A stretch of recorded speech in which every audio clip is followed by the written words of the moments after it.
미국이 패닉에 빠졌습니다. 미국이 탐내던 2경 8천조 원 가치의 심해 자원을 한국에게 싹 다 빼앗겼기 때문입니다. 뭐라고? 한국? 하하! 주제를 알아야지. 불과 얼마 전까지만 해도 세계는 한국을 조롱했습니다. 심지어 돈 낭비하지 말라며 비난까지 해댔죠. 미 해군조차 실패한 심해 6,500m를 뚫는 건 절대 불가능하다고 확신했기 때문입니다. 하지만 고작 3일 뒤 상황은 완전히 뒤집혔습니다. 수압 650배의 지옥에서 미국 최신 장비가 엿가락처럼 구겨질 때 한국의 로봇은 보란듯이 4,200톤의 보물을 싹쓸이에 올라왔기 때문입니다. 도대체 무슨 일이 벌어진 걸까요? 미국의 오만함을 기술 하나로 눌러버린 대한민국. 지금 시작합니다. 장관님, 지금 즉시 작전을 중단시켜야 합니다. 이대로 가면 제우스호 승조원 84명이 태평양에 수장됩니다. 저는 목이 터지도록 외쳤습니다. 새벽 3시 펜타곤 지하 전략상황실은 아수라장이었어요. 크린에는 4,700만 달러짜리 티타늄 파이프가 엿가락처럼 구겨지는 영상이 실시간으로 재생되고 있었습니다. 해리슨 차관보는 ISA 보고서를 집어 던지며 고함을 질렀고 백악관 직통 전화는 3분마다 울렸죠. 하지만 정작 그랜트 보좌관은 전화기 너머에서 태연하게 말했습니다. 이건 장비 문제가 아니라 해군의 기강 문제야. 함장을 갈아치워. 기강이요. 수심 2,800m에서 파이프가 폭발하는데 기강 타령이라니. 저는 제임스 콜린스입니다. 국방조달청 전략자원국 수석 분석관이죠. 28년간 이 건물에서 미국의 자원 지도를 그려온 사람이에요. 걸프전 때 해병대에서 총을 잡았고 CIA 자원분석팀을 거쳐 펜타곤의 자리를 잡았습니다. 제 책상 서랍에는 늘 버번 위스키와 위장약이 들어있어요. 그날 새벽에는 둘 다 꺼냈습니다. 미국의 자존심이 태평양 바닥에서 가루가 되는 걸 보는 데는 하나만으로는 부족했거든요. 크린을 다시 봤습니다. 수중 카메라가 잡은 화면은 차라리 공포 영화에 가까웠어요. 양광 파이프가 수압을 버티지 못하고 관절마다 벌어지기 시작하더니 연쇄적으로 터져나갔습니다. 금속이 찢어지는 소리가 수중 마이크를 통해 상황실 스피커로 쏟아졌죠. 끼익! 이가 시릴 정도로 날카로운 비명이었어요. 로키드 마틴이 3년에 걸쳐 설계하고 해군연구청이 2중 3중으로 검증한 티타늄 합금 파이프였습니다. 그 합금이 젖은 신문지처럼 쭈그러들었어요. 650기압. 엄지손가락 위에 코끼리 한 마리를 올려놓은 압력이라고 브리핑 자료에 적혀 있었는데 솔직히 그런 비유로는 부족했습니다. 상황실에 있던 12명 전원이 숨을 멈춘 채 화면을 응시했어요. 아무도 입을 열지 못했습니다. 프로젝트 어비설. 국방부 비자금 5억 달러를 투입해 태평양 심해의 망간 단계를 건져 올리겠다던 작전이 3시간 만에 끝장난 겁니다. 화면이 꺼지자 정적이 내려앉았습니다. 먼저 입을 연 건 해리슨 차관보였어요. 중국은 이미 다 쓸어가고 있어. 베이징 자원 측량이 터진 게 넉 달 전이야. F-35 레이더 라인은 멈췄고 테슬라 기가팩토리 가동률은 30%대로 곤두박질 쳤어. 그런데 우리는 뭘 하고 있습니까? 손가락만 빨고 앉아 있잖아. 차관보의 목소리가 천장에 부딪혀 울렸습니다. 그 말이 틀리지 않았기에 더 견디기 힘들었어요. 코발트, 갈륨, 히토류. 중국이 수출을 끄는 그 광물들 없이는 전투기도, 전기차도, 미사일 유도 장치도 만들 수 없었습니다. 미국이라는 거대한 기계가 중국산 부품 없이는 돌아가지 않는다는 현실을 이 방 안에 모든 사람이 알고 있었죠. 그래서 바다를 파기로 한 겁니다. 태평양 클라리온 클리퍼턴 해역, 수심 6,500m 바닥에 널린 검은 감자 모양의 돌덩이, 망간, 니켈, 코발트, 히토류가 압축된 보물이었어요. 그걸 긁어오면 중국의 목줄에서 벗어날 수 있었습니다. 문제는 그 보물이 빛도 들지 않는 지옥 같은 깊이에 잠들어 있다는 것이었죠. 크린의 새로운 화면이 떴습니다. USNS 제우스호 선교에서 보내온 실시간 화상 통화였어요. 마크 샌더스 함장의 얼굴이 잡혔는데 50여 년 군 생활에서 한 번도 본 적 없는 표정이었습니다. 지쳐 있었어요. 분노도 아니고 두려움도 아닌 완전한 소진의 얼굴이었죠. 안전 승인 없이는 단 1미터도 더 내려갈 수 없습니다. 제 부하들을 관 속에 넣을 수는 없어요. 샌더스 함장의 목소리는 단호했습니다. 작전 수행 거부. 미 해군 대령이 직접 거부권을 행사한 겁니다. 해리슨 차관보는 두 손으로 테이블을 짚고 고개를 떨궜어요. 그 순간 스피커폰에서 그랜트 보좌관의 목소리가 흘러나왔습니다. 함장의 직위를 해제하게 겁쟁이한테 함교를 맡겨둘 순 없지 않나. 샌더스 함장의 눈이 번뜩였습니다. 화상 카메라 너머로도 그 분노가 느껴졌어요. 하지만 함장은 입을 다물었습니다. 20년 넘게 바다 위에서 버텨온 사람은 언제 싸우고 언제 참아야 하는지 아는 법이니까요. 그랜트 보좌관의 회선이 끊긴 뒤 상황실은 다시 무거운 침묵에 잠겼습니다. 저는 주머니 속 아버지의 M1911 권총 그립을 만졌어요. 아버지가 한국전쟁에서 가져온 유품입니다. 차가운 금속 감촉이 손끝에 전해질 때마다 마음을 다잡곤 했는데 그날은 달랐어요. 차가운 게 아니라 무거웠습니다. 바로 그때 해군연구청 자문단의 에릭 스톤 박사가 태블릿을 테이블 위에 내려놓으며 입을 열었습니다. 결론을 말씀드리겠습니다. 현재 인류가 보유한 최강 소재인 티타늄 합금으로도 수심 6,500m의 수압을 견디는 건 물리학적으로 불가능합니다. 물리학적으로 불가능. 그 5글자가 상황실 공기를 얼어붙게 만들었죠. MIT에서 박사학위를 딴 천재가, 미국 최고의 두뇌가 공식적으로 항복 선언을 한 겁니다. 저는 자리에서 일어났습니다. 아무도 저를 보지 않았어요. 제 자리 모니터로 돌아가 28년간 작성해온 파일을 열었습니다.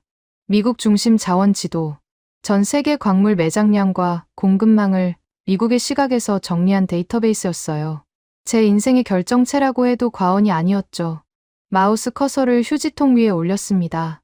손이 떨렸어요. 하지만 떨리는 건 손만이 아니었습니다. 미국이라는 나라 자체가 흔들리고 있었거든요. 클릭했습니다. 파일이 사라졌어요. 그리고 저는 책상 서랍에서 한 장의 명함을 꺼냈습니다. KIOST, 한국해양과학기술원. 3년 전 국제학회에서 받아둔 건데 한 번도 연락한 적이 없었어요. 한국이라니, 솔직히 이 시점까지도 반신반의했습니다. 항공모함 11척을 굴리는 나라가 해결 못한 걸 한반도 끝자락의 연구소가 해결할 수 있겠습니까? 하지만 선택지가 없었어요. 바로 그때 해리슨 차관보의 비서관이 상황실 문을 열고 들어왔습니다. 차관보님, 의회 군사위원회에서 방금 통보가 왔습니다. 심해 프로젝트 예산 전액 삭감입니다. 밑 빠진 독에 물 붓기를 더 이상 용납할 수 없다는 입장이에요. 해리슨 차관보는 눈을 감았습니다. 5억 달러의 무덤 위에 의회가 마지막 흙을 덮은 겁니다. 상황실에 남아있던 사람들이 하나둘 자리를 떴어요. 저는 움직이지 않았습니다. 명함을 들여다봤습니다. 한국해양과학기술원 심해저연구센터. 한진수. 그 이름 석 자가 형광등, 불빛 아래서 묘하게 또렷했어요. 떨리는 손으로 전화기를 들었습니다. 미국의 자존심은 이미 태평양 2800m 아래에서 산산조각 났으니까요. 체면을 차릴 여유 따위 남아있지 않았습니다.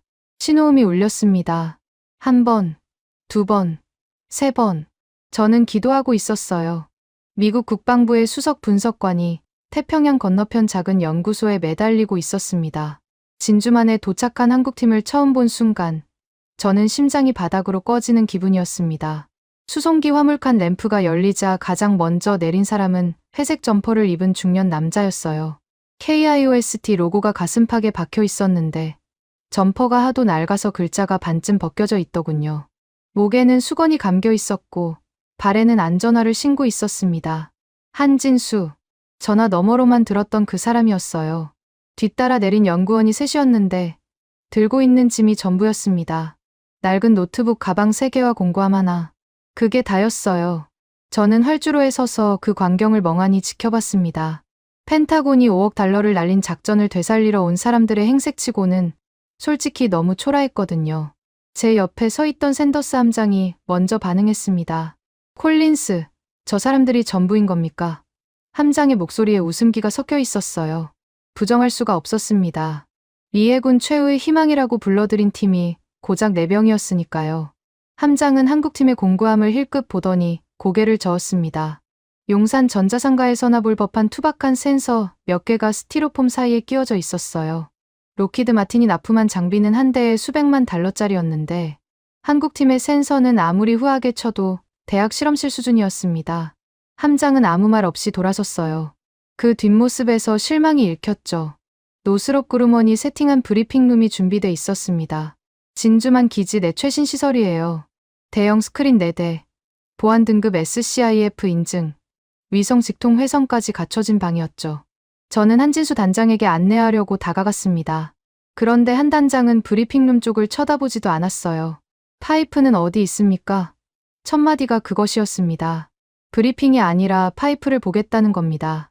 저는 잠깐 당황했지만 고가판 위 파손 장비 적재소로 안내했어요.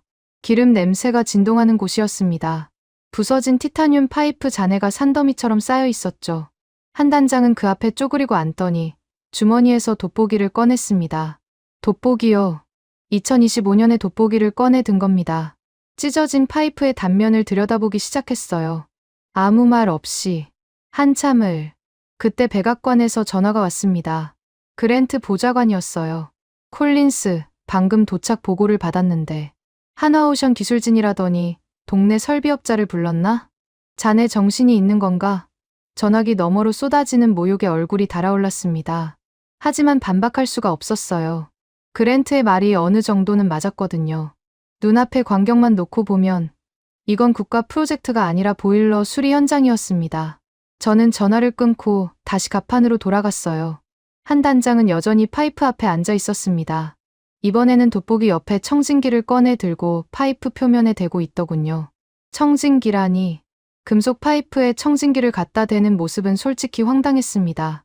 바로 그때 에릭 스톤이 갑판으로 올라왔어요. MIT 박사 출신, 해군연구청 자문단, 로키드 마틴 수석 컨설턴트. 미국이 자랑하는 최고의 해양공학 두뇌였죠. 스톤은 한국팀이 늘어놓은 센서를 한눈에 훑더니 코웃음을 쳤습니다. 이건 90년대 논문에나 나오는 구식 아닙니까? 우리가 2025년에 이걸 보고 있어야 합니까? 스톤의 목소리는 낮았지만 갑판 위에 또렷하게 울렸어요. 한국팀 연구원 한 명이 고개를 돌렸습니다. 김서연이라는 젊은 여성 연구원이었어요. 뭔가 말하려는 듯 입술이 움직였지만 한 단장이 손을 살짝 들어 제지했습니다. 한 단장은 스톤을 쳐다보지도 않았어요.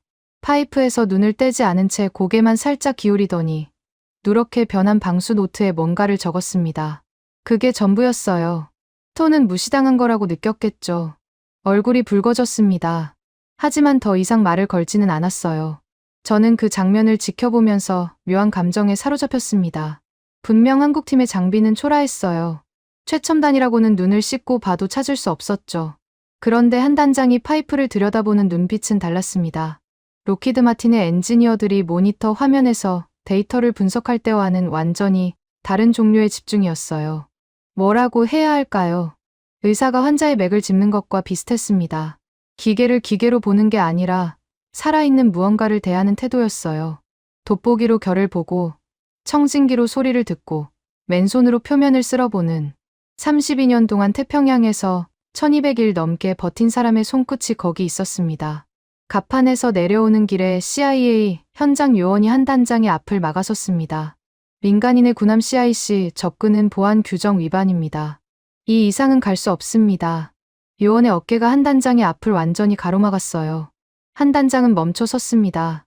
고개를 들어 요원을 올려다봤어요. 한 뼘은 차이가 나는 키였죠. 한 단장은 아무 말 없이 뒤로 돌아섰습니다. 그리고 다시 갑판 위 파이프 잔해로 돌아가 쪼그리고 앉았어요.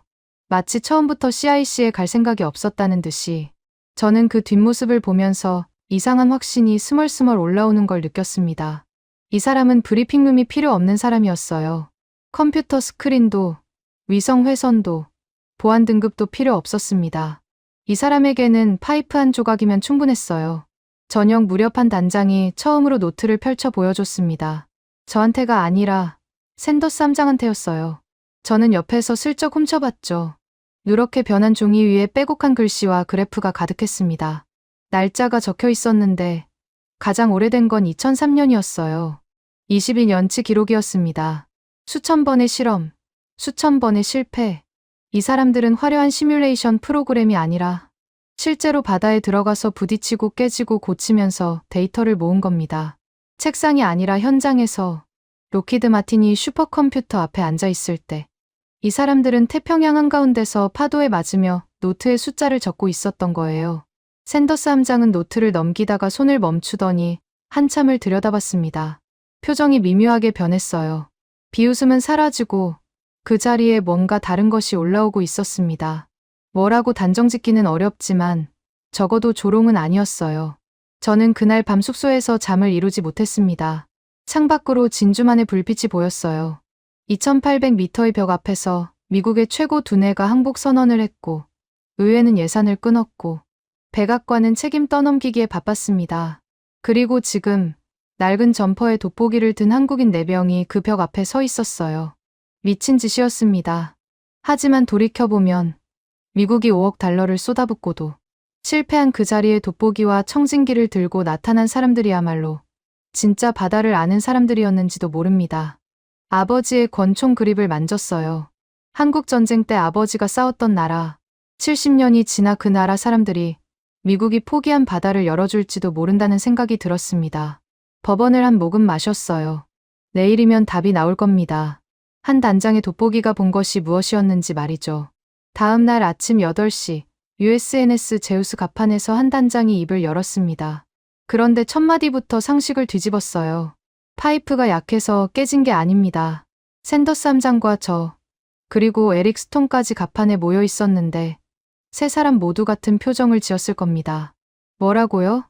한 단장은 어젯밤 내내 들여다본 파이프 잔해 한 조각을 들어 올렸어요. 부러진 단면이 햇빛에 번쩍였습니다. 이 파이프는 너무 강해서 부러진 겁니다. 너무 강해서 부러졌다니. 말이 안 되잖습니까? 강하면 버텨야 하는 거 아닙니까? 저는 속으로 고개를 저었어요. 하지만 한 단장은 아랑곳하지 않고 파이프 단면을 손가락으로 짚었습니다. 여기를 보십시오. 금속이 휘어진 게 아니라 꺾여 있습니다. 유연성이 없었다는 뜻이에요. 수심 2800m에서 수압이 밀려오면 파이프가 미세하게 흔들립니다. 그 흔들림을 흘려보내야 하는데 이 티타늄은 흔들림을 거부한 겁니다. 거부하면 어떻게 됩니까? 부러지죠. 에릭 스톤의 얼굴이 일그러졌습니다. 지금 APIOL 설계 기준을 부정하는 겁니까? APIOL. 미국 석유학회가 제정한 배관 설계의 바이블이에요. 미국뿐 아니라 전 세계 해양 플랜트가 이 기준을 따릅니다. 스톤에게 APIOL을 부정하는 건 성경을 부정하는 것과 다름없었겠죠. 한 단장은 스톤을 똑바로 쳐다봤습니다. 미국 표준은 수심 1500m까지는 맞습니다. 하지만 그 아래부터는 틀려요. 단호했어요. 예의를 갖추면서도 한치의 양보가 없었습니다. 스톤의 목에 핏줄이 섰어요.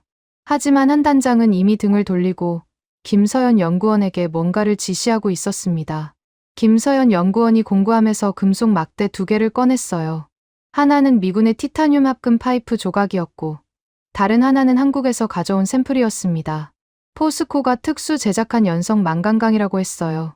김 연구원은 두 금속을 나란히 놓고 양쪽 끝을 고정한 뒤 가운데를 눌렀습니다. 티타늄은 거의 움직이지 않았어요. 단단했습니다. 그 자리에 있던 미군 엔지니어 3명이 고개를 끄덕였죠. 당연하지 않습니까? 단단한 게 좋은 겁니다. 그런데 김 연구원이 조금 더 힘을 주자 티타늄은 버티다 퍽 하고 갈라졌어요.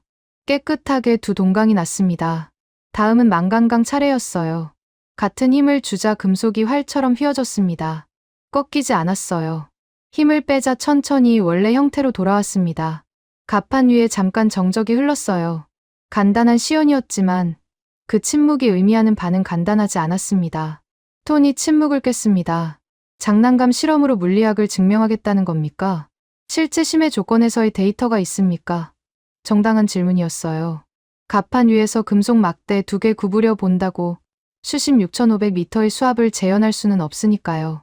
한 단장은 고개를 끄덕이더니 김서연 연구원을 돌아봤습니다.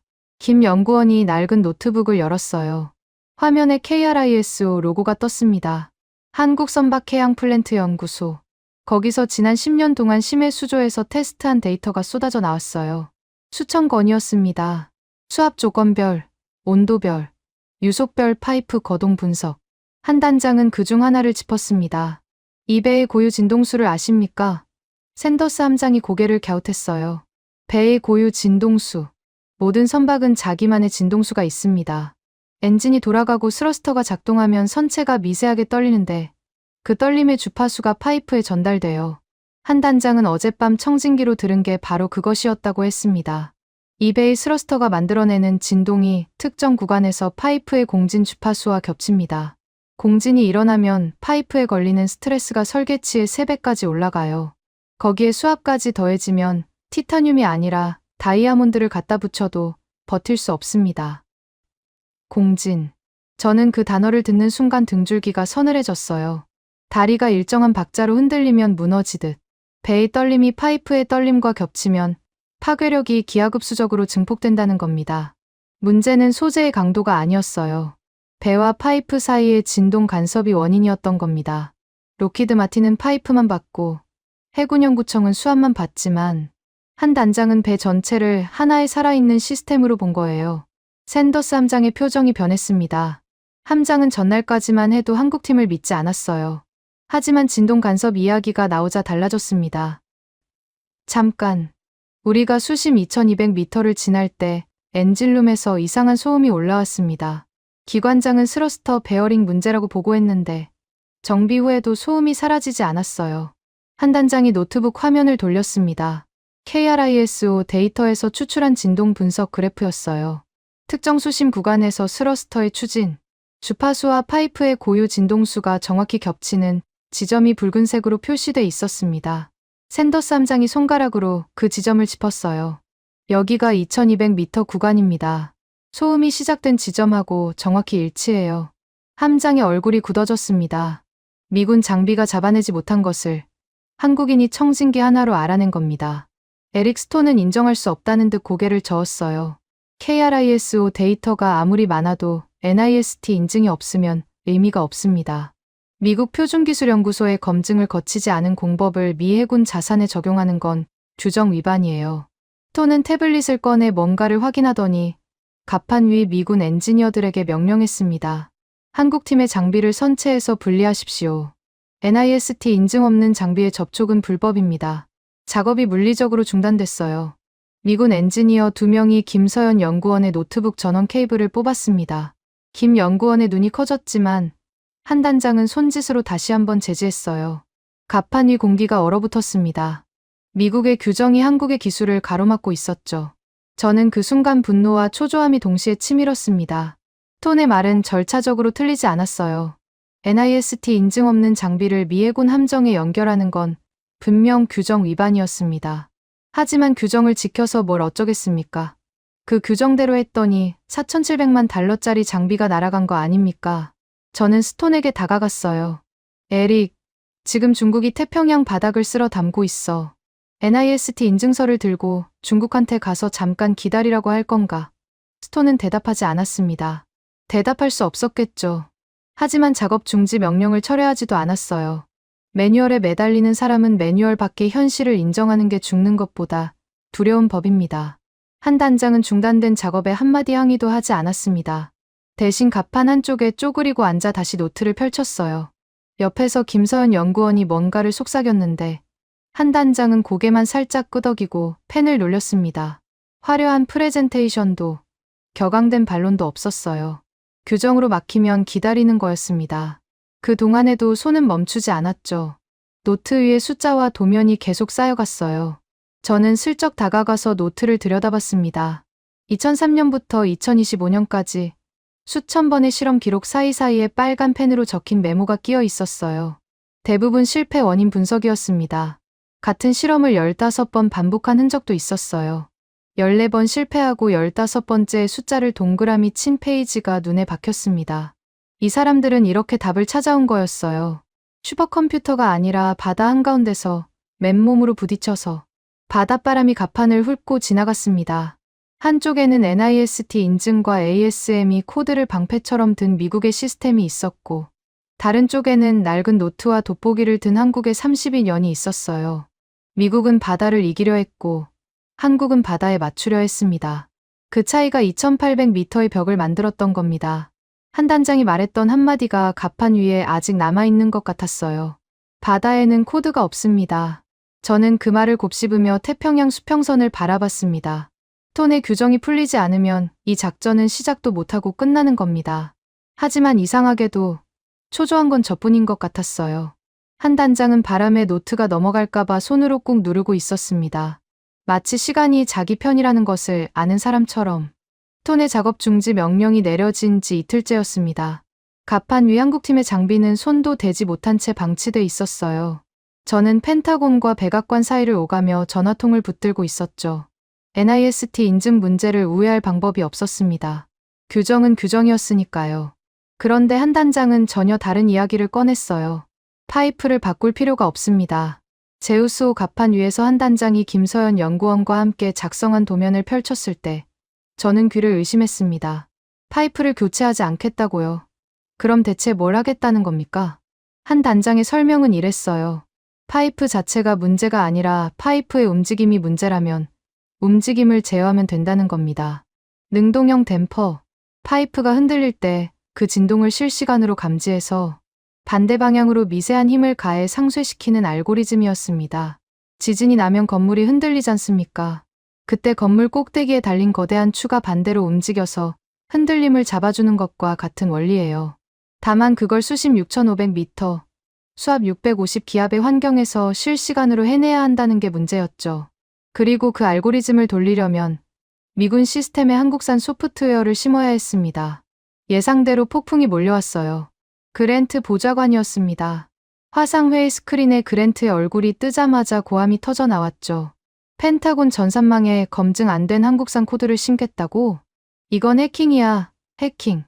적성국도 아닌 동맹국 소프트웨어라고 해서 보안 위험이 사라지는 게 아닙니다. 그랜트의 논리는 단순했어요. 미국의 국방 시스템에 외국산 코드가 들어가는 순간, 그건 안보 구멍이 된다는 겁니다. 한국이 아니라 영국이나 이스라엘이었어도 같은 말을 했을 거예요. 그랜트에게 미국 밖의 기술은 전부 오염원이었으니까요. 스크린 속에서 그랜트의 눈이 번뜩였습니다. 백도어가 없다는 걸 누가 보장합니까? 한국 정보기관이 우리 시스템의 뒷문을 열어놓으면 어떻게 할 건데? 제우스호 CIC 안이 술렁였어요. 미군 기술자들의 시선이 한국팀을 향했습니다. 의심의 눈초리였죠. 김서연 연구원의 얼굴이 창백해졌어요. 기술적 반론은 얼마든지 할 수 있었겠지만 백도어 의혹은 기술의 영역이 아니라 정치의 영역이었으니까요. 한 단장은 팔짱을 낀 채 스크린을 바라봤습니다. 아무 말도 하지 않았어요. 저는 한 단장의 표정을 살폈습니다. 분노도 아니고 당황도 아니었어요. 그냥 기다리는 얼굴이었습니다. 마치 이런 일을 한두 번 겪은 게 아니라는 듯이. 그때 화상회의에 새로운 얼굴이 끼어들었습니다. 해리슨 차관보였어요. 차관보의 배경에는 백악관 과학기술정책실 로고가 보였습니다. 워싱턴에서 직접 움직인 거였어요. 그랜트, 과학기술정책실의 긴급 승인을 받아왔네. 코드 이식에 대한 책임은 내가 진다. 해리슨 차관보의 목소리는 낮았지만 무게가 있었습니다. 그랜트의 얼굴이 굳어졌어요. 과학기술정책실은 백악관 직속입니다. 국가안보보좌관인 그랜트와 동급이거나 특정 사안에서는 더 높은 권한을 가질 수 있었죠. 해리슨, 자네가 책임진다고 했지. 좋아. 기록해 두겠네. 그랜트의 회선이 끊어졌습니다. 승인이 아니라 경고였어요. 나중에 문제가 생기면 해리슨의 목을 치겠다는 뜻이었죠. 하지만 당장은 길이 열렸습니다. 김서연 연구원이 움직이기 시작했어요. 한국에서 가져온 외장하드를 CIC의 메인 콘솔에 연결했습니다. 화면에 로딩바가 떴어요. 미네로 OS. 한국해양과학기술원이 독자 개발한 심해 채굴 제어 운영체제였습니다. 김 연구원의 손가락이 키보드 위를 날아다녔어요. 미군 시스템의 제어 모드를 전환해야 했습니다. 기존 설정은 스태틱, 정적 제어였어요. 파이프를 억지로 고정하는 방식이었죠. 한 단장이 뒤에 서서 화면을 지켜봤습니다. 다이내믹으로 바꾸십시오. 동적 제어, 파이프를 고정하는 대신 흔들림에 맞춰 실시간으로 반응하게 만드는 겁니다. 김 연구원이 모두 전환 명령을 입력하자 화면에 경고창이 떴어요. 영어로 빼곡한 경고 메시지 6줄. 요약하면 이 변경은 시스템 안정성을 보장하지 않습니다 였습니다. 김 연구원이 한 단장을 돌아봤어요. 한 단장은 고개를 끄덕였습니다. 김 연구원이 엔터를 눌렀죠. 미군 기술자들은 그 과정을 팔짱을 끼고 지켜봤습니다. 믿지 않는 표정이었어요. 에릭 스톤은 CIC 구석에 서서 태블릿에 뭔가를 적고 있었는데 아마 문제가 생겼을 때 보고서에 쓸 증거를 수집하고 있었을 겁니다. 그 와중에 한국팀은 또 하나의 작업을 병행하고 있었어요. 파이프 연결 부위에 특수 고무를 덧대는 작업이었습니다. KIOST 특허 소재라고 했는데 생긴 건 영락없이 검은색 테이프였어요. 김 연구원이 파이프 이음새를 돌아가며 그 고무를 감았습니다. 꼼꼼하게, 한치의 빈틈 없이. 미군 엔지니어 하나가 킥킥거렸어요. 저거 청테이프 아닙니까? $4,700만 장비를 청테이프로 수리하겠다는 건가요? 주변에서 웃음이 번졌습니다. 김 연구원의 귀가 빨개졌어요. 하지만 손은 멈추지 않았습니다. 한 단장도 돌아보지 않았어요. 비웃음에 반응하는 건 시간 낭비라는 걸 아는 사람들이었습니다. 작업이 끝나기까지 4시간이 걸렸어요. 미네로 OS 이식, 제어 모드 전환, 특수 고무 보강. 한국팀 4명이 쉬지 않고 움직였습니다. 저는 CIC 한쪽에서 그 과정을 지켜보면서 이상한 점 하나를 발견했어요. 한국팀은 서로 말을 거의 하지 않았습니다. 한 단장이 손짓을 하면 김 연구원이 움직이고, 김 연구원이 고개를 끄덕이면 나머지 2명이 공구를 집어들었어요. 32년을 함께 바다에서 굴러온 팀이 아니면 불가능한 호흡이었습니다. 로키드 마틴의 엔지니어들이 매뉴얼을 펼치고 체크리스트를 확인하는 동안 이 사람들은 눈빛만으로 소통하고 있었어요. 오후 2시 김서연 연구원이 마지막 명령을 입력했습니다. 시스템 재부팅. CIC의 메인 콘솔 화면이 검게 변했다가 다시 살아났어요. 지멘스 제어 패널의 계기판의 숫자들이 하나씩 올라왔습니다. 저는 숨을 멈추고 지켜봤어요. 미군 기술자들도 마찬가지였습니다. 토는 태블릿을 내려놓고 패널 앞으로 다가왔죠. 모든 시선이 한 곳에 모였습니다. 제어 패널 좌측 상단, 파이프 응력 지시 등. 재부팅 전까지 그 자리를 점령하고 있던 건 시뻘건 과부와 경고등이었어요. 5억 달러짜리 프로젝트의 사망 선고나 다름없었던 그 빨간불 말입니다. 화면이 깜빡였습니다. 1번, 2번, 그리고 3번째에 불이 바뀌었어요. 녹색이었습니다. CIC가 조용해졌습니다. 아무도 말을 하지 않았어요. 빨간불이 녹색으로 바뀌었다는 게 뭘 의미하는지 그 방에 있던 모든 사람이 알고 있었거든요. 파이프 응력이 안전 범위 안으로 들어왔다는 뜻이었습니다. 미국이 5억 달러를 쏟아붓고도 해결하지 못한 문제를 한국산 소프트웨어와 검은색 테이프가 해결한 겁니다. 에릭 스톤이 패널 앞에 서서 숫자를 확인하고 또 확인했어요. 3번째 확인하고 난 뒤에야 태블릿을 내려놓았습니다. 얼굴에서 혈색이 빠져 있었어요. 톤은 아무 말 없이 CIC를 나갔습니다. 문이 닫힌 뒤에도 한동안 아무도 입을 열지 않았어요. 한 단장은 녹색 불을 확인하고도 표정이 변하지 않았습니다. 환호도 안도도 없었어요. 대신 김 연구원에게 짧게 말했습니다. 다음 단계 준비하십시오. 그리고 주머니에서 방수 노트를 꺼내 뭔가를 적었어요. 저는 한 단장 옆에 서서 그 녹색 불빛을 바라봤습니다. 가슴이 먹먹했어요. 미국의 가장 첨단이라는 시스템에 한국의 소프트웨어가 입혀지자 비로소 기계가 숨을 쉬기 시작한 겁니다. 바로 그때 NOAA에서 긴급 메시지가 들어왔습니다. 태평양 심해에 대규모 저탕류가 감지됐다는 경보였어요. 해저 폭풍, 수심 6,000m 아래에서 일어나는 진흙과 물의 쓰나미였습니다. 타이밍이 이럴 수가 있습니까? 녹색 불이 켜지자마자 바다가 시험을 걸어온 겁니다. 한 단장은 NOAA 경보를 읽고 나서 고개를 들어 창밖을 봤어요. 태평양 수평선 너머 어딘가에서 보이지 않는 폭풍이 다가오고 있었습니다. 한 단장의 눈이 좁아졌어요. 두려움이 아니었습니다. 계산하는 눈이었습니다. 제우스호가 클라리온 클리퍼턴 해역에 도착한 건 그로부터 사흘 뒤였습니다. 태평양 한가운데 하와이 남동쪽과 멕시코 서쪽 사이에 펼쳐진 450만 제곱킬로미터의 공해상, 수심 6,500m, 빛이 전혀 닿지 않는 영구 암흑의 바닥이 우리 발밑에 있었어요. 갑판에 서서 바다를 내려다봤습니다. 검푸른 물이 끝도 없이 이어졌죠. 저 아래 6,500m의 인류의 미래가 잠들어 있다는 사실이 실감나지 않았어요. 코발트, 니켈, 망간, 히토류. 중국이 목줄을 쥐고 있는 그 모든 광물이 검은 감자 모양의 돌덩이 속에 압축돼 있었습니다. 문제는 그걸 꺼내는 거였죠. 미국은 2,800m에서 좌절했습니다. 한국의 소프트웨어가 녹색 불을 켜긴 했지만 실제로 6,500m까지 내려가는 건 전혀 다른 차원의 도전이었어요. 한 단장이 갑판에서 마지막 점검을 했습니다. 파이프 이음새마다 덧댄 검은색 특수 고무를 하나하나 손으로 눌러봤어요. 미군 엔지니어들이 청테이프라고 비웃었던 바로 그 소재였죠. 김서연 연구원은 CIC에서 미네로 OS의 실시간 모니터링 화면을 띄워놓고 숫자를 확인하고 있었습니다. 한 단장이 갑판에서 CIC로 무전을 보냈어요. 김 연구원, 다이내믹 모드 활성화 상태 확인하십시오. 김 연구원의 목소리가 스피커로 흘러나왔습니다. 활성화 상태 정상입니다. 댐퍼 알고리즘 반응 속도 0.02초. 파이프 응력 녹색 유지 중입니다. 한 단장은 고개를 끄덕이고 샌더스 함장을 돌아봤어요. 내려도 됩니다. 샌더스 함장이 선교에서 명령을 내렸습니다. 양광 파이프가 천천히 바다 속으로 내려가기 시작했어요. 갑판 위에 윈치가 묵직한 소리를 내며 돌아갔습니다. 수심 500m, 1000m, 1500m. CIC의 모니터의 숫자가 올라갈 때마다 방 안의 공기가 조여왔어요. 2000m를 지났습니다. 저는 손바닥에 땀이 차는 걸 느꼈어요. 2200m. 지난번에 스러스터 간섭 소음이 시작됐던 구간이었습니다. 한 단장이 모니터를 응시했어요. 미네로 OS의 그래프가 미세하게 흔들렸습니다. 진동이 감지된 겁니다. 하지만 알고리즘이 즉각 반응했어요. 파이프의 흔들림과 정확히 반대 위상의 힘이 가해지면서 그래프가 다시 안정됐습니다. CIC에 있던 미군 기술자 하나가 오하고 짧은 감탄을 내뱉었어요. 한 단장은 반응하지 않았습니다. 2800m. 마의 구간이었습니다. 지난번에 파이프가 폭발한 바로 그 수심이에요.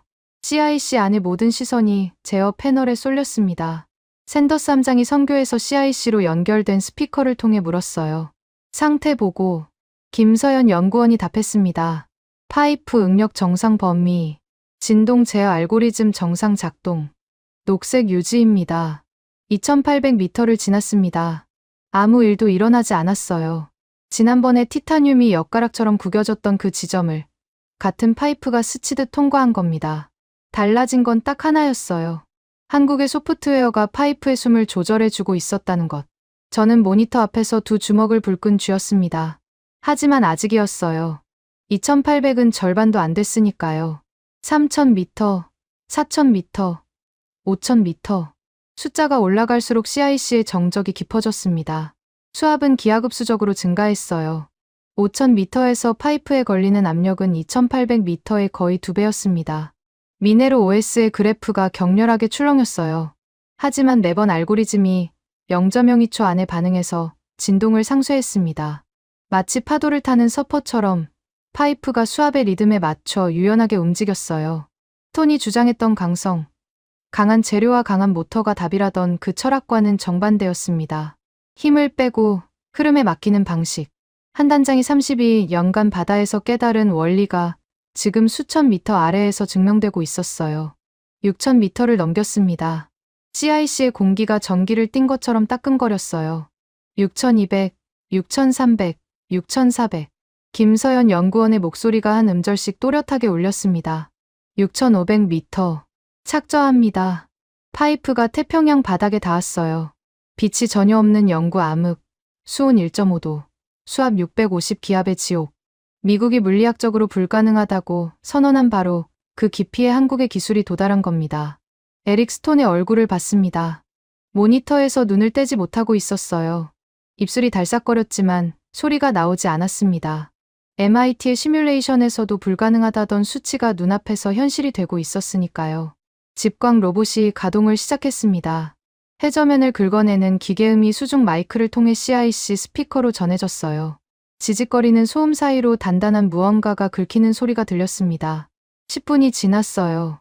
20분. 저는 시계를 보다가 그만뒀습니다. 시간을 재는 게 무의미했거든요. 30분 뒤, 갑판에서 외침이 들려왔습니다. 저는 CIC를 뛰쳐나갔어요. 양관관 배출구 앞에 미군 수병 대여섯 명이 모여 있었습니다. 전부 위를 올려다보고 있었죠. 양관관 끝에서 뭔가가 쏟아지고 있었어요. 검은 돌멩이였습니다. 주먹만 한 것부터 감자 크기까지 새카만 덩어리들이 폭포수처럼 갑판으로 쏟아져 내렸습니다. 망간단괴, 코발트, 니켈, 망간, 히토류가 압축된 21세기의 검은 황금이었어요. 샌더스 함장이 갑판으로 뛰어나왔습니다. 쏟아지는 검은 돌멩이를 보더니 헬멧을 벗어들고 소리쳤어요. 맙소사, 제2의 골드러시가 시작됐다. 미군 수병들이 환호했습니다. 누군가 휘파람을 불었고 누군가는 갑판에 떨어진 단괴를 주워 들고 하늘을 향해 흔들었어요. CIC 안에서도 함성이 터져 나왔습니다. 에릭 스톤은 모니터 앞에 멍하니 서 있었어요. 오차 범위 0.001%. MIT 시뮬레이션에서도 이 수치는 나온 적이 없습니다. 스톤의 목소리는 경악 그 자체였습니다. 이론이 현실에 무릎을 꿇은 순간이었죠. 저는 갑판 위에 서서 검은 돌멩이가 산을 이루는 광경을 바라봤습니다. 이게 진짜 일어나고 있는 일인지 실감이 나지 않았어요. 주머니 속에서 아버지의 권총 그립을 꺼내 쥐었습니다. 차가운 금속이 아니라 따뜻한 돌멩이를 쥐고 싶었어요. DLA 본부의 영상을 송출했습니다. 해릿은 차관보의 얼굴이 스크린에 떴어요. 저는 보고를 시작하려다가 입에서 전혀 예상하지 못한 말이 나왔습니다. 한미 동맹 만세. 미국 자원 독립 만세가 아니었어요. 그 말이 먼저 나온 건 갑판 위에서 벌어지고 있는 장면 때문이었습니다. 미군 수병들이 환호하는 와중에 한국팀은 축제에 끼지 않았어요. 한 단장은 갑판 한쪽에서 양관관의 유압 게이지를 확인하고 있었습니다. 김서연 연구원은 CIC로 돌아가 다음 구간의 해류 데이터를 분석하고 있었죠. 나머지 두 연구원은 파이프 이음새의 특수 고무 상태를 점검하고 있었어요. 환호할 시간에 다음을 준비하는 사람들. 그게 프로페셔널의 얼굴이었습니다. 그랜트 보좌관이 끼어들었어요. 별도 회선으로 해릿은 차관보에게 연결된 겁니다. 이번 성공은 미국 하드웨어의 우수성이 기반이 된 결과입니다. 보고서를 그 방향으로 정리해 주십시오. 저는 그 말을 듣는 순간 속이 뒤집어졌습니다. 미국 하드웨어의 우수성이요. 그 우수한 하드웨어가 2800m에서 역가락이 됐잖습니까? 한국의 소프트웨어가 숨을 불어넣지 않았으면 이 배는 진주만에서 녹슬고 있었을 겁니다. 하지만 저는 입을 다물었어요. 지금은 싸울 때가 아니었습니다. 갑판 위에 쌓여가는 검은 돌멩이가 진실을 말해주고 있었으니까요. 누가 보고서를 어떻게 쓰든 태평양 6500m 바닥에 도달한 건 한국의 기술이었습니다. 그건 바꿀 수 없는 사실이에요. 그때 NOAA 경보가 다시 울렸습니다. 김서연 연구원이 CIC에서 급하게 갑판으로 올라왔어요. 한 단장님, 저탕류 등급이 격상됐습니다. 해저 폭풍 등급이에요. 해저 유속이 2.5 노트까지 올라가고 있습니다. 한 단장의 손이 멈췄습니다. 유압 게이지에서 눈을 떼고 하늘을 올려다봤어요. 수평선 너머 구름이 달라진 건 없었습니다. 폭풍은 바다 위가 아니라 바다 밑에서 오고 있었으니까요. 수심 6000m 아래에서 진흙과 물이 시속 수십 킬로미터로 쓸려오는 해저 쓰나미. 5km 길이의 파이프 전체를 옆으로 쓸어버릴 수 있는 힘이었습니다. 한 단장은 노트를 주머니에 넣고 CIC를 향해 걸음을 옮겼어요. 축제는 끝이었습니다. 바다가 다음 시험지를 내밀고 있었어요. 해저 유속 2.5 노트. 숫자만 들으면 대수롭지 않게 느껴질 수 있습니다. 하지만 수심 6000m에서의 2.5 노트는 지상의 태풍과 맞먹어요. 물의 밀도가 공기의 800배입니다. 그 물이 시속 킬로미터로 밀려오면 5km 길이의 파이프에 걸리는 횡력은 수백 톤에 달하죠. CIC로 돌아오자마자 한 단장이 모니터를 확인했습니다. 미네로 OS의 해저 센서가 실시간으로 보내오는 유속 그래프가 가파르게 치솟고 있었어요. 2.2 노트, 2.3 노트, 2.5 노트. 올라가는 속도가 점점 빨라졌습니다. 김서연 연구원이 좌표를 확인하더니 고개를 돌렸어요. 저탕류 본체가 남서쪽에서 접근 중입니다. 현재 위치까지 도달 예상 시간 45분. 45분.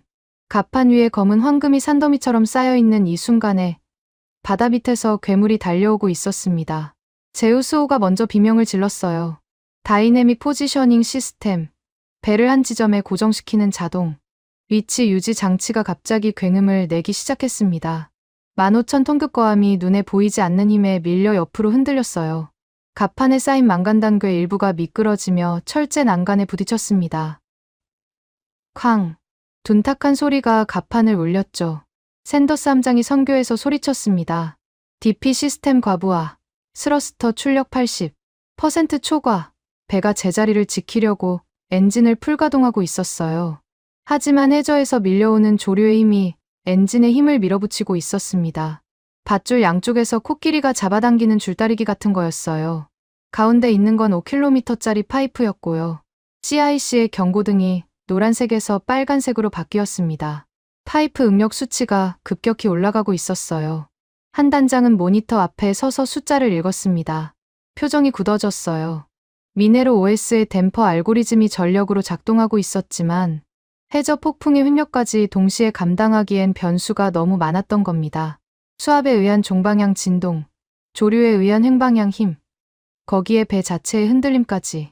세 가지 힘이 동시에 파이프를 비틀고 있었어요. 김서연 연구원이 키보드를 두드리며 알고리즘의 반응 범위를 넓혔지만 그래프의 출렁임은 점점 거칠어졌습니다. 바로 그때 그랜트 보좌관의 목소리가 CIC 스피커를 뚫고 들어왔어요. 워싱턴에서 위성 회선으로 연결된 거였습니다. 매뉴얼 4-2조. 장비 보호를 위한 긴급 절단을 명령한다. 즉시 파이프를 끊어라. 긴급 절단. 이머전시 컷. 파이프를 배에서 잘라내고 바다 밑으로 보내버리라는 뜻이었습니다. 5km의 파이프와 해저의 집광 로봇. 그리고 지금까지의 모든 성과를 태평양 바닥에 수장시키라는 명령이었어요. 그랜트의 목소리에는 절박함이 아니라 기회를 잡은 자의 단호함이 묻어 있었습니다. 한국팀의 성공이 눈에 가시였던 사람이에요. 지금 사고가 터지면 한국 기술의 실패로 기록할 수 있었겠죠. 에릭 스톤이 한 발 앞으로 나섰습니다. 그랜트 보좌관의 판단이 맞습니다. 지금 안 끊으면 배의 A프레임이 무너집니다. A프레임이 꺾이면 크레인이 갑판을 찍고 최악의 경우 배가 두 동강 납니다. 승조원 84명 전원의 생명이 위험해요. 톤의 목소리는 떨리고 있었어요. 공포 분위기를 조성하려는 게 아니라 진심으로 두려워하는 것 같았습니다. 미군 기술자들의 얼굴이 하얗게 질렸어요. CIC 안이 순식간에 패닉 상태로 빠져들었습니다. 누군가 의자에서 벌떡 일어섰고 누군가는 구명조끼를 찾으려 고개를 돌렸어요. 공포는 전염병입니다. 한 사람이 겁을 먹으면 방 전체가 무너져요. 조타수가 비상절단 버튼 앞으로 다가갔습니다. 콘솔 우측 하단, 빨간색 커버가 씌워진 이머전시 스톱 버튼이었어요. 조타수의 손이 커버 위에 올라갔습니다. 손가락이 떨리고 있었어요. 저는 그 장면을 슬로 모션처럼 지켜봤습니다. 저 버튼이 눌리는 순간 5km의 파이프가 잘려 나갑니다. 수천만 달러의 장비가 6,500m 바닥으로 가라앉아요. 그리고 미국의 심해 채굴 프로젝트는 영영 끝나는 겁니다. 두 번째 실패를 감당할 예산은 어디에도 없었으니까요. 조타수의 손가락이 커버를 들어 올리려는 찰나였습니다. 문이 벌컥 열렸어요. 한진수 단장이었습니다. 갑판에서 CIC까지 뛰어온 게 분명했어요. 이마에 땀이 맺혀 있었고 낡은 회색 점퍼가 바람에 구겨져 있었습니다. 한 단장은 조타수에게 직진했어요. 그리고 조타수의 손목을 잡았습니다. 세게 잡은 건 아니었어요. 하지만 단호했습니다. 끊지 마십시오. 조타수가 고개를 돌려 한 단장을 올려다봤어요. 한국의 미네로는 이 정도 유속을 견딥니다. 우리가 2003년부터 22년 동안 테스트한 범위 안에 있어요. 절대 끊지 마십시오. 한 단장의 목소리는 고함이 아니었습니다. 낮고 또렷했어요. 하지만 CIC 전체를 꿰뚫었습니다. 톤이 벌겋게 달아오른 얼굴로 다가왔어요. 당신이 무슨 권한으로 미 해군의 비상 절차를 가로막는 겁니까? 배가 두 동강 나면 책임질 수 있습니까? 한 단장은 스톤을 쳐다봤습니다. 그리고 짧게 대답했어요. 책임집니다. 두 글자였습니다. 하지만 그 두 글자에는 32년의 무게가 실려 있었어요. 태평양에서 1200일을 보내고 수천 번의 실패를 기록하고 그때마다 다시 바다로 돌아간 사람의 확신이었습니다. 톤은 입을 벌렸지만 말이 나오지 않았어요. 한 단장의 눈에서 허세가 보이지 않았기 때문이겠죠. 이 사람은 자기가 만든 기술을 믿고 있었습니다. 이론이 아니라 경험으로. 그랜트의 목소리가 다시 스피커를 때렸습니다. 콜린스, 지금 뭘 하고 있는 건가? 즉시 절단 명령을 이행하게. 저는 스피커를 쳐다봤어요. 그리고 결정을 내렸습니다. 펜타곤 직통 전화기를 집어들었어요. 손가락이 떨렸습니다. 이걸 끊으면 저는 명령 불복종. 인서보디네이션으로 군법회의에 회부될 수도 있었어요. 28년 경력이 한순간에 날아가는 거였죠. 하지만 갑판 위에 쌓인 검은 돌멩이가 떠올랐습니다. 중국의 목줄에서 벗어날 수 있는 유일한 열쇠. 저 파이프를 끊으면 그 열쇠도 바다 밑으로 사라지는 겁니다. 전화기를 내려놓았어요. 끊었습니다. 그리고 샌더스 함장을 봤습니다. 함장님, 현장 지휘권은 당신에게 있습니다. 워싱턴이 아니라 이베의 함장이 결정하십시오. 샌더스 함장은 저와 한 단장을 번갈아 봤습니다. 3초였을까요? 5초였을까요? 체감상 30분은 된 것 같았어요. 함장의 시선이 한 단장에게 멈췄습니다. 내년에 전역하는 56세의 해군 대령이 낡은 점퍼를 입은 62세의 한국인 연구원을 바라봤어요. 두 사람은 말을 주고받지 않았습니다. 하지만 뭔가가 오갔어요. 바다 위에서 반평생을 보낸 사람들끼리만 통하는 종류의 신뢰 같은 것이었습니다. 함장이 입을 열었어요. 비상절단 명령을 보류한다. 현장 지휘권은 보남에 있다. CIC가 조용해졌습니다. 조타수가 손을 빨간 버튼에서 내렸어요. 톤은 뒤로 물러섰습니다. 그랜트의 회선은 이미 끊겨 있었고 스피커에서는 백색 소음만 흘렀어요. 한 단장이 김서연 연구원에게 다가갔습니다. 김 연구원, 현재 해저 유속 데이터를 미네로 예측 모델에 넣으십시오. 저탕류 본체의 에너지 분포를 계산해야 합니다. 김 연구원이 키보드를 두드렸어요. 화면에 등고선처럼 생긴 에너지 분포도가 떴습니다. 저탕류가 단일한 덩어리가 아니라 여러 갈래로 갈라져서 접근하고 있었어요. 한 단장은 그 분포도를 한참 들여다봤습니다. 그리고 뭔가를 발견한 듯 노트에 숫자를 적었어요. 저는 옆에서 그 숫자를 읽었지만 무슨 뜻인지 알 수 없었습니다. 한 단장의 눈이 좁아졌어요. 이전에도 본 적 있는 그 눈이었습니다. 계산하는 눈, 두려움이 아니라 가능성을 읽는 눈이었죠. 한 단장은 노트를 접어 주머니에 넣고 고개를 들었습니다. 방법이 있습니다. CIC에 있던 모든 시선이 한 단장에게 쏠렸어요. 매뉴얼을 외우는 사람들은 도망치려 했고 바다를 아는 사람은 버틸 길을 찾고 있었습니다. 선교는 전쟁터였어요. 그리고 전쟁의 주도권은 낡은 점퍼를 입은 한국인이 쥐고 있었습니다. 한 단장의 입에서 나온 말은 CIC에 있던 모든 사람의 상식을 뒤집었습니다. 엔진을 끄십시오. 샌더스 함장이 고개를 돌렸어요. 잘못 들은 줄 알았겠죠. 저도 마찬가지였습니다. 엔진을 끄라고요? 지금 해저 폭풍이 몰려오고 있는데 15,000톤짜리 배가 바다 한가운데서 동력을 잃으면 어떻게 됩니까? 떠돌이 배가 되는 겁니다. 파도와 조류에 몸을 맡긴 채 어디로 떠밀려 갈지 아무도 모르는 거예요. 한 단장은 샌더스 함장을 똑바로 바라봤습니다. 다이내믹 포지셔닝을 끄고 배를 조류에 맡기십시오. 배가 움직이면 파이프의 장력이 풀립니다. 드리프트 마이닝. 한 단장이 꺼낸 카드의 이름이었어요. 배를 억지로 고정하는 대신 조류에 맞춰 흘려보내면서 채굴을 계속하는 기법이라고 했습니다. 저는 그 말을 듣는 순간 미칠 것 같았어요. 이건 미해군 교범에도 없는 방법이었습니다. 아니, 세계 어느 나라의 해양공학 교과서에도 없었어요. 배를 고정해야 파이프가 안정되고 파이프가 안정돼야 채굴이 가능하다는 게 상식이었거든요. 한 단장은 그 상식을 통째로 뒤집고 있었습니다. 에릭 스톤이 벌떡 일어났어요. 미쳤습니까? 배가 표류하면 파이프가 꼬여서 순식간에 끊어집니다. 중학생도 아는 물리학입니다. 스톤의 목소리가 갈라졌어요. 두려움 반, 분노 반이었습니다. 한 단장은 스톤에게 대꾸하지 않았어요. 대신 김서연 연구원을 돌아봤습니다. 미네로 예측 모델을 띄워주십시오. 김 연구원이 키보드를 두드렸어요. CIC 메인 스크린에 시뮬레이션 화면이 떴습니다. 바다를 위에서 내려다본 것 같은 2차원 지도 위에 제우스호의 위치가 빨간 점으로 표시돼 있었고 남서쪽에서 푸른색 화살표들이 밀려오고 있었어요. 저탕류의 흐름이었습니다.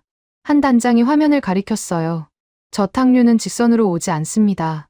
해저 지형에 부딪히면서 방향이 갈라져요. 지금 이 해역의 해저에는 능선이 3개 있습니다. 저탕류가 능선을 넘으면 에너지가 분산돼요. 김 연구원이 시뮬레이션을 돌렸습니다. 푸른색 화살표가 능선에 부딪혀 여러 갈래로 갈라지는 모습이 화면에 나타났어요. 배를 이 갈래 사이의 약한 구간으로 흘려보내면 됩니다.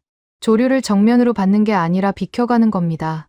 샌더스 함장이 팔짱을 낀 채 화면을 응시했어요. 오랜 침묵이었습니다. 함장은 30년 넘게 바다 위에서 살아온 사람이었어요. 매뉴얼에는 없는 것들을 체감으로 아는 사람이었죠. 함장의 눈이 시뮬레이션 위를 천천히 훑었습니다. 저탕류의 갈래, 능선의 위치, 배의 예상 표류 경로. 한참을 보더니 함장이 입을 열었어요. 배를 흘리면 파이프는 어떻게 됩니까? 한 단장이 답했습니다. 지금 파이프에 걸리는 최대 스트레스가 뭔지 아십니까? 수압이 아닙니다. DP 시스템이 배를 억지로 붙들면서 파이프를 양쪽에서 잡아당기는 장력입니다. 줄다리기예요. 배가 이쪽으로 당기고 해저 조류가 파이프를 저쪽으로 밀고 그 장력이 파이프의 내구 한계를 넘기고 있는 겁니다. 엔진을 끄면 줄다리기가 끝나요. 배가 조류와 같은 방향으로 흘러가면 파이프에 걸리는 힘이 절반 이하로 떨어집니다. 톤이 끼어들었어요. 이론적으로 장력이 줄어든다 해도 파이프가 꼬이는 건 막을 수 없습니다. 배가 회전하면 파이프가 나선형으로 뒤틀려요. 한 단장이 고개를 끄덕였습니다. 맞습니다. 그래서 미네로가 필요한 겁니다. 김서연 연구원이 화면을 전환했어요. 미네로 OS의 제어 알고리즘이 파이프의 각도와 장력을 실시간으로 계산하며 배의 표류 방향에 맞춰 파이프의 관절 부위를 미세하게 조정하는 시뮬레이션이었습니다. 파이프가 직선이 아니라 S자 곡선을 그리며 부드럽게 휘어지는 모습이 화면에 나타났어요. 파이프를 곧게 세우는 게 아니라 흐름에 맞춰 구부려주는 겁니다. 대나무가 바람에 휘듯이요. 한 단장이 덧붙였습니다. 강한 바람 앞에서 거북이 쓰러지고 갈대가 살아남는 원리. 32년 동안 바다에서 배운 지혜가 그 한마디에 압축돼 있었어요. 샌더스 함장이 결정을 내렸습니다. DP 시스템 셧다운. 메인 엔진 아이들 모두. 선교의 명령이 전달됐어요. CIC에 있던 미군 기술자들의 얼굴이 사색이 됐습니다. 15,000톤짜리 군함의 엔진을 태평양 한가운데서 끄는 겁니다. 잘못되면 배가 옆으로 뒤집힐 수도 있었어요. 스러스터의 웅웅거리는 소리가 점점 낮아졌습니다. 진동이 줄어들었어요. 그리고 마지막 엔진이 멈추는 순간 CIC가 이상하게 조용해졌습니다. 기계음이 사라진 거였어요. 지난 며칠 동안 끊임없이 울리던 DP 시스템의 굉음, 스러스터의 진동, 엔진의 울림이 전부 사라졌습니다. 남은 건 바다 소리뿐이었어요. 파도가 선체를 때리는 소리, 바람이 갑판을 스치는 소리. 배가 살아있는 것 같았습니다. 제우스호가 움직이기 시작했어요. 엔진 없이, 스스로의 의지 없이. 태평양 조류에 몸을 맡긴 15,000톤의 거함이 천천히 표류하기 시작한 겁니다. 처음에는 무서웠습니다. 배가 통제불능 상태라는 사실이 본능적인 공포를 불러일으켰어요. 하지만 3분이 지나고 5분이 지나면서 변화가 나타났습니다. CIC 제어 패널의 파이프 장력 수치가 떨어지기 시작한 거예요. 빨간색 경고가 주황색으로, 주황색이 노란색으로 바뀌었습니다. 팽팽하게 당겨져 있던 파이프가 풀려가고 있었어요. 배와 파이프가 같은 방향으로 움직이면서 줄다리기의 줄이 느슨해진 겁니다. 샌더스 함장이 제어 패널을 보며 나지막이 중얼거렸어요. 말도 안 돼. 한 단장의 계산이 맞았습니다. 김서연 연구원이 숫자를 읽었어요. 파이프 장력 42% 감소, 응력 녹색 범위 진입, 댐퍼 알고리즘 부하 30% 이하로 안정됐습니다. 미네로 OS가 파이프를 S자로 구부려 흐름에 맞추고 있었어요. 화면에 나타난 파이프의 모양이 실시간으로 변했습니다. 직선이 아니라 뱀처럼 구불구불한 곡선이었어요. 보기에는 불안해 보였지만 숫자는 완벽했습니다. 응력 분포가 고르게 퍼져 있었고 어느 한 지점에 힘이 집중되지 않았어요. 톤이 화면 앞으로 다가왔습니다. 숫자를 확인하고 다시 확인하고 세 번째 확인한 뒤에 한 걸음 물러섰어요. 아무 말도 하지 않았습니다. 할 수 없었겠죠. 데이터가 말하고 있었으니까요. 제우스호는 조류를 타고 천천히 남동쪽으로 흘렀습니다.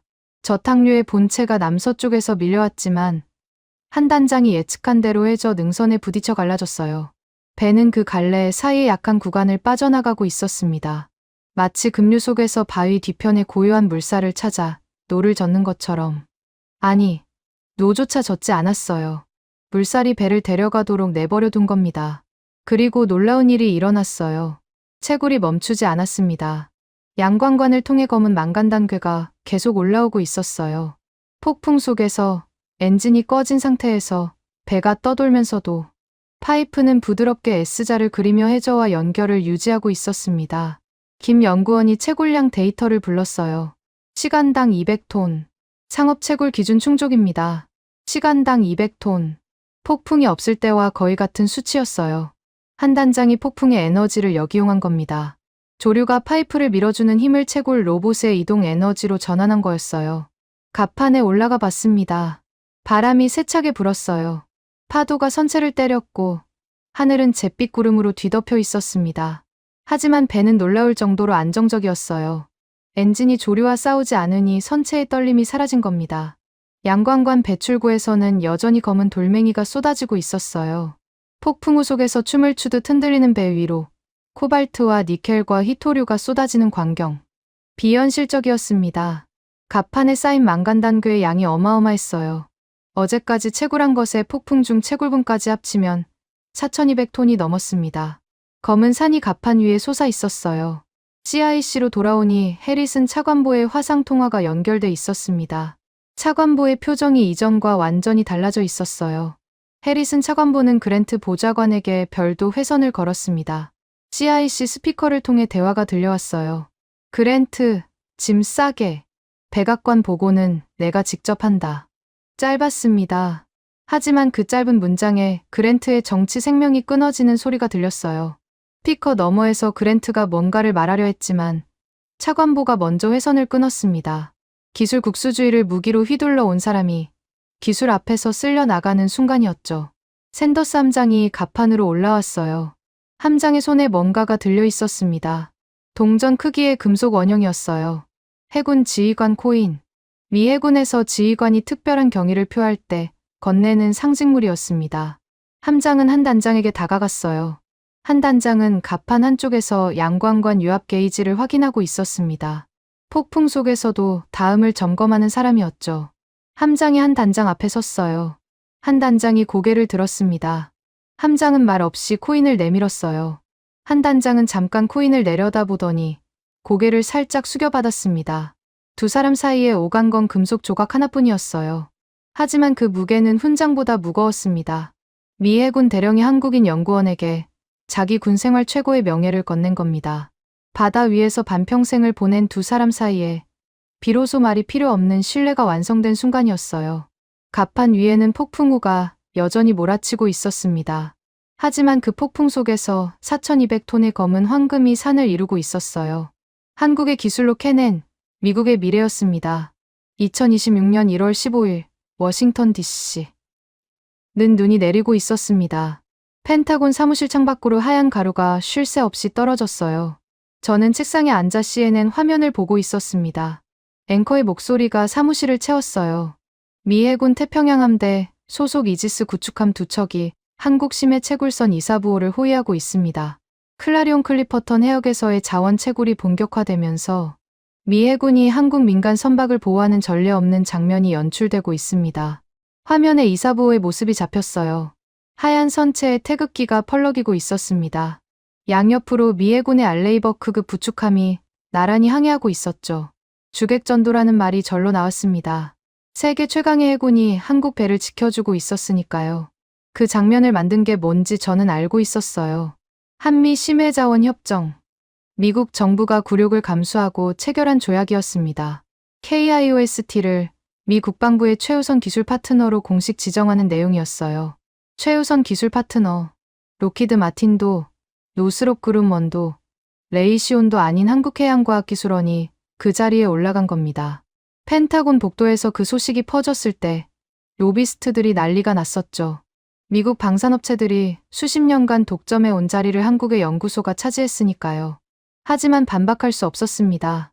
태평양 6,500m 바닥에 도달한 건 로키드 마틴의 티타늄이 아니라 KIOST의 미네로였어요. 그 사실은 숫자로 증명됐고 숫자는 로비로 바꿀 수 없는 거였습니다.